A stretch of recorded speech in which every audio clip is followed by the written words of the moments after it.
گروپک جژین باجار قامشلو به پروژه که رابونه بناوی گورما جوان جبو چکرنا خوارن خمالی ای گالری یم تایبت به هرمی ولگوری بدپرسا کارمندان گورامانا فکرنا وی پروژه هاتیه جبو دابین کرنا خوارن خمالی جکسین ینگو درفت بوان چه نابه جبو چکرنا وان خوارنان ین تایبت بقوت چله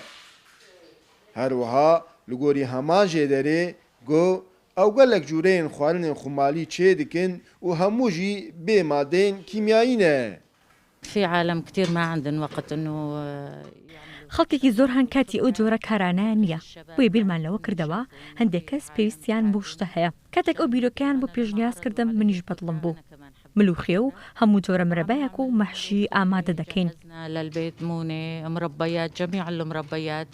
مكدوسة محمراية ميبنا دوراية فکرنا وی پروژه هندر فتن کار جیجنان را پیدا کریه چمکی دوان سالین داویده گلک زور و زحمتی چه بویه جکسین کارکر را ینگو بتناخوا پیدوین مالباته که پیشکش دکن و سدم جی بوهاییه مرب جمزناطيا خورا يك حساب دك اخوي صبي يعني كسي كساتنا براي من هنا بسريكي انجخ مال خويكن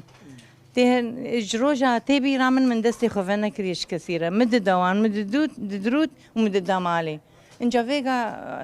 يعني زحمتها من وقت كسي اهلي خبراب خوازم الحمد لله شكر جيره